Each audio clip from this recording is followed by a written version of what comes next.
I'm not a big fan of politics.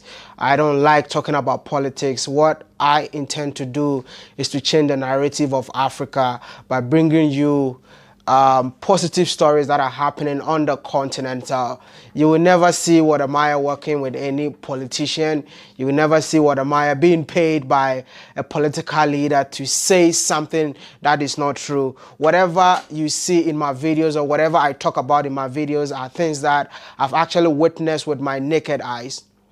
The reason why I decided not to talk about the no more hashtag that is happening on social media was you all know what is happening in Ethiopia, the Tigrayan war that is happening in Ethiopia at this very moment.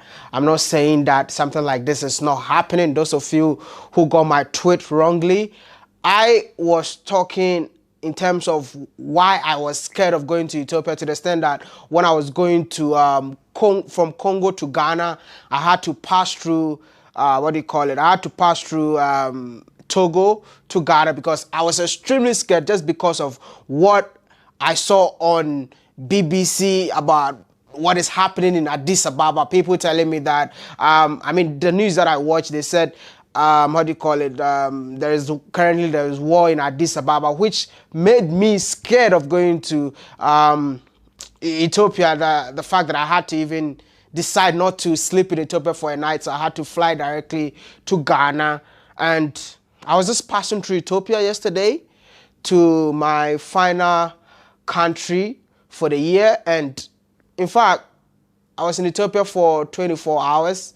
And I was just walking around Addis Ababa, and I realized that what I saw on the media was not true. Like, to the extent that I was scared of going to Ethiopia, and I felt like, I need to record this video. And a lot of people are sending me DM emails telling me that I got blood on my hand. I've been paid by the Prime Minister of Ethiopia, of which I don't even know where he lives. I don't know when at all will people start associating the truth with being paid.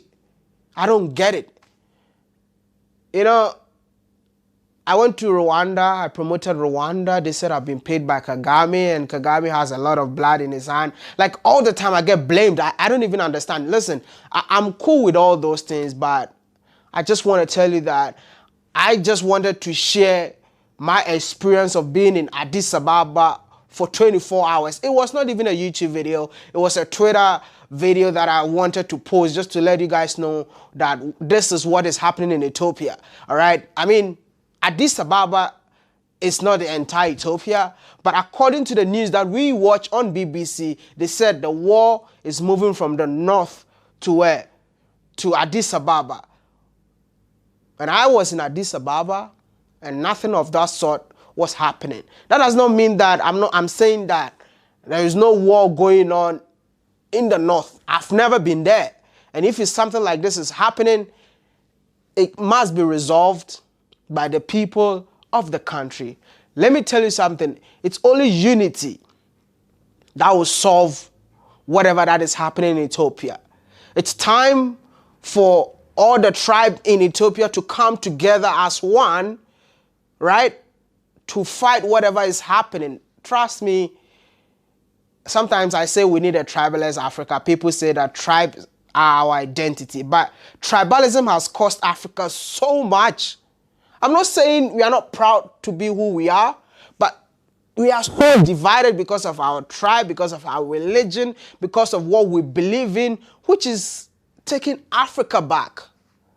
Because whatever is happening in Ethiopia is more like tribalism, man. I'm not Ethiopian, neither a politician, but what I have read, it's all boils down to tribalism. And I will also want to plead with the entire Africa to stand with Ethiopia, to support Ethiopia, to stand behind Ethiopia.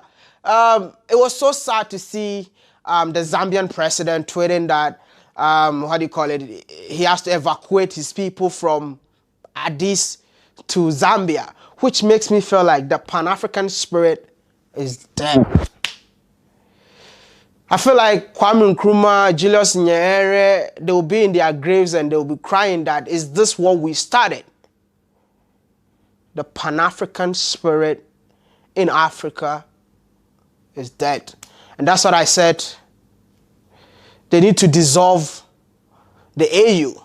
Because the AU is not even saying anything. The AU is no longer functioning. The truth is just one. And I will always stand by the truth. Nothing but the truth.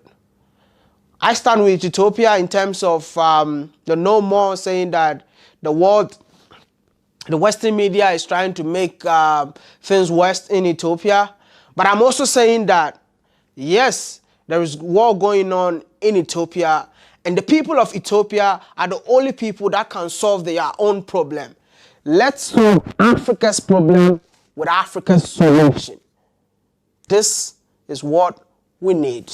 We don't need outsiders to come to solve our problems for us. We don't need to call on BBC, CNN, Al Jazeera to come and report news for us.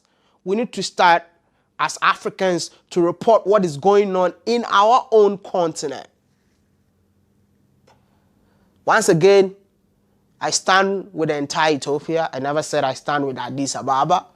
But I'm telling you that I was in Addis Ababa, and Addis Ababa is not what the entire media is making Addis Ababa looks like in terms of it's scary to be in Addis Ababa, it's dangerous. It's not dangerous. I was in Addis Ababa yesterday, and I really had a good time.